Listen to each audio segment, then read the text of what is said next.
Teden Rdečega križa se počasi zaključuje in s tem se tudi šotor na Trgu Svobode nekako podira. V tem šotoru ste pravzaprav preživeli cel teden s tem, da ste Mariborčanom merili pritisk in pa krvni sladkor. Kakšen je bil odziv? Malo vas bom popravila takoj na začetku. Merili smo tako krvni sladkor kot holesterol in tudi trigliceride, torej 3 meritve, ki največ pač prispevajo k določenim boleznim sodobnega časa. Odziv Mariborčanov je bil presenetljivo velik, večji kot lani in večji kot prejšnja leta. To pa verjetno tudi zaradi tega, ker veliko več poslušamo o tej preventivi, o tem, kaj moramo za svoje zdravje sami narediti in kaj lahko sami naredimo in še vedno naredimo premalo. Kaj je tisto, kar lahko naredimo sami? Veliko stvari lahko naredimo z zdravim načinom življenja. Zdrav način življenja pa pomeni v grobem rečeno zdravo prehrano, zdravo obliko aktivnosti in manj stresno življenje. Zdaj v praksi je to včasih tudi nemogoče. Ljudje, ki so se oglasili pri vas, kaj je bilo recimo značilno za njih?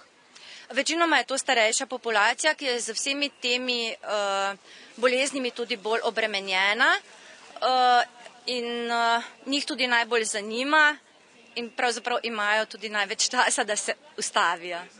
Je bilo veliko povišanega pritiska? Ja, jaz mislim, da ima vsak drugi, tretji, ki si ga je pri nas meril, povišan pritisk in mislim, da je tudi v splošni populaciji pač približno odstotek takšen. Je dobro, da si ljudje recimo dajo pogosto meriti pritisk, sladkor, trigliceride?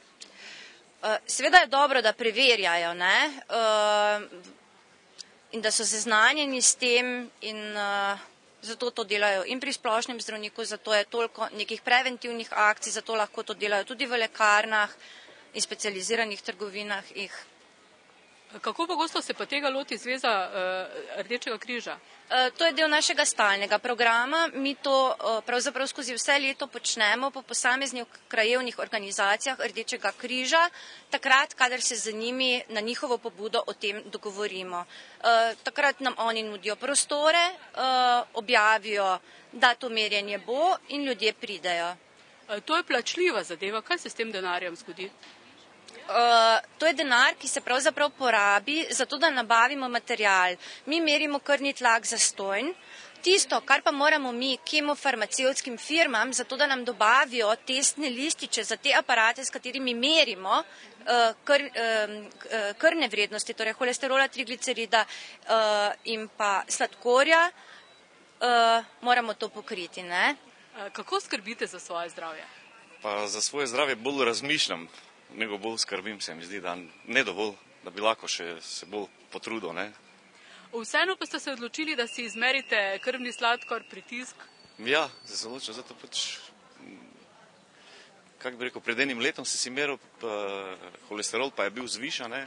Potem pa celo leto sem se poskusil truditi nekako, da to nekako zmanjšam, pa mi ni šlo, zdaj pa se hotel tako preveriti, kak je stanje, ne, pred enim letom. Pa isto, nič ni na boljše, ne, tako kot je, ne.